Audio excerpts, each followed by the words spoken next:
Get undressed, now. Go to the secretary's office and find something suitable, quickly. You have 10 minutes. The order echoed through the empty office in the sharp voice of Pavel Andreyevich. Irina didn't protest. She only gave a short nod. There was a strange expression on her face, as if she were lost in a fog. This story will touch you to the very depths of your soul. But before we continue, tell us in the comments which country and city you are listening from. We truly appreciate you and wish you a wonderful mood.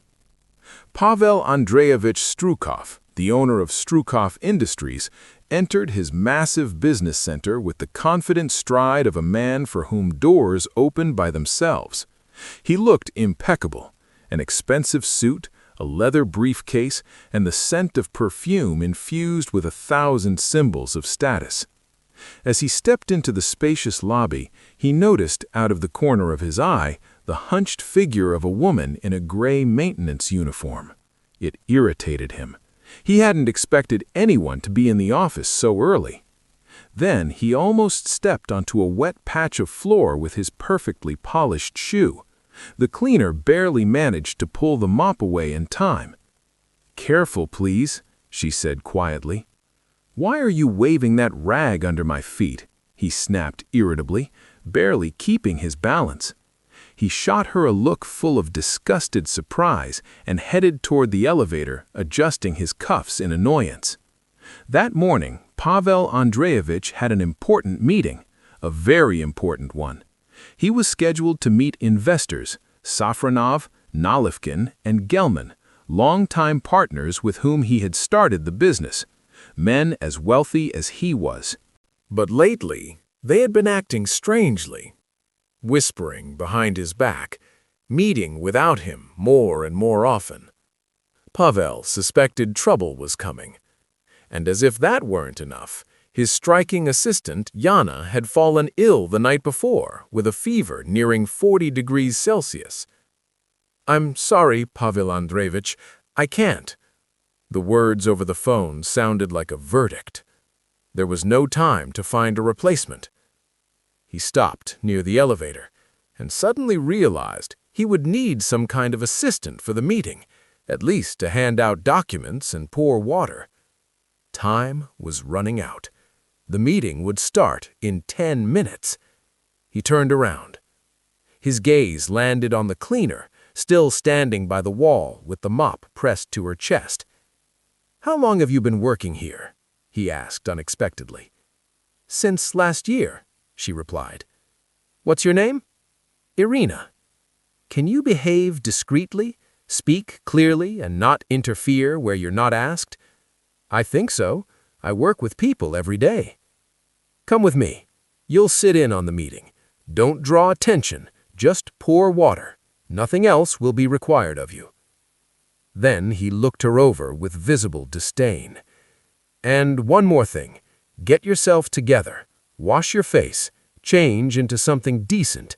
Check the secretary's office for something suitable. Quickly, you have 10 minutes. Irina didn't object. She only nodded briefly. There was still that strange expression on her face, as if she were moving through fog. She headed toward Yana's office. 7 minutes later, she returned. She was wearing a simple yet elegant white blouse and a dark pencil skirt. Her hair was neatly pulled back, a light blush on her cheeks. Not as striking as Yana, but there was something about her that was impossible to ignore. Calmness, reserved grace, depth. The conference room was spacious and cold, panoramic windows, a black glass table, chairs like thrones. 3 men entered. Each looked like they had stepped off an advertisement, perfectly groomed, gold watches on their wrists, mocking half-smiles on their faces. "Pavel, you always bring surprises," Safronov said, glancing at Irina. "A new assistant? And where's your voluptuous little Yana?" "Temporary measure," Pavel muttered. "Shall we get to business?" Gelman said, folding his fingers together, his voice sickly polite. "You wanted this meeting urgently." Yes, Pavel, he continued, we want to discuss your share in the joint project. We've run the numbers and it seems reasonable to redistribute the stakes. So you want to squeeze me out? Pavel smiled, but a cold spark flashed in his eyes. Not squeeze you out, Nalivkin drawled. Just reduce your influence. You're overloaded. A company isn't a one-man show. Pavel tensed internally. He felt it clearly now. They were trying to push him out, elegantly and quietly. He stayed silent, desperately searching for a way out. Irina silently poured water. At one point, Gelman turned to her. "And what do you think, mademoiselle? Are we being too loud with our growling?" She looked at him calmly. "I've heard louder growling," she said evenly, "especially in bankruptcy courts, where partners like you try to devour each other." Silence fell over the room. "Excuse me?" Pavel turned to her sharply. What do you mean? I'm a corporate lawyer. I worked in consulting until 2015. Then circumstances happened. But my memory is still sharp. And today, you left documents on the table, the ones they prepared. This is an attempt at a forced asset buyout. Legally, that's corporate blackmail, if I'm not mistaken. Pavel grabbed the papers, flipping through them quickly. His face turned pale. You understand all of this? He asked, his tone completely different now. Better than you think. And you know what? She added calmly. In this room, despite the suits and the status, you were the only one who wasn't a jackal, just somewhat arrogant. The investors froze. That's enough. All three of you, leave, now. Pavel spoke quietly, but his voice was steel. The investors left. There was no fear in their eyes, only a cold warning.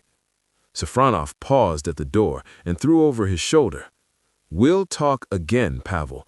This isn't the end. It's only the beginning. The door slammed shut. Pavel and Irina were alone. Pavel sat down, staring at the papers. His face was white. His pulse throbbed in his temples. He had been one step away from losing everything, and at the last moment he had been saved by someone he considered just part of the background. He stood and approached her. Sit down. His voice was different now, heavy, subdued. She sat calmly, without fuss. You knew what they were planning, didn't you? He asked. I saw how they behaved. These manipulations are very familiar. I'm not just a lawyer. I worked with corporate raiders until I became their target myself. And then you started washing floors? Pavel couldn't hide the sarcasm. Irina looked at him firmly. After the divorce and the lawsuit with my former partner, I lost everything. My reputation, my money, my sister's clinic. I just needed to live, so I chose silence. Cleaning is simple work. No one lies here. No one commits betrayals. Pavel looked at her for a long time, then sat down across from her. I need someone who understands people, not presentations, people. I didn't realize how many wolves were around me. You knew, she replied calmly. You just didn't want to see it. He sighed. I need help. I need someone I can trust. No flattery, no masks. Could you be that person? Depends on the terms, she said firmly. He nodded. Name them. I'm not asking to be an assistant, Irina said. I want to be a real advisor, smart, and dangerous when necessary. She smiled slightly. Then you found exactly the person you need. He extended his hand, this time as an equal. Welcome to the fight, Irina. It's not over yet. A year later, Irina walks through the office in a strong business pantsuit, confident and calm. Her office, labeled Advisor to the CEO, is located next to Pavel Andreevich's. Everyone, from security to managers, greets her with respect. After all, She was the one who saved the company from ruin. In the corridor, she notices a young secretary struggling to insert a jammed paper tray into the copier. The girl blushes in confusion, whispering curses under her breath. Irina approaches, bends slightly, helps her effortlessly. The tray clicks into place. The printer hums to life. "Thank you so much," the girl whispers. Irina is about to leave when her gaze catches a strange ring on the girl's hand. Massive, men's, with the crest of one of the oldest investment groups. She looks closer. "Excuse me," Irina asks softly. "Whose niece are you?" The girl flinches, then smiles reservedly. "I'm just curious how things work here. I'm only observing." Irina nods and walks on, her expression now focused. She knows it. A new story has already begun, right here, in this corridor. And don't forget to subscribe to our channel. In just a few days, a new story will be released, even more heartfelt, about true strength of character, love, and overcoming hardship. Don't miss it.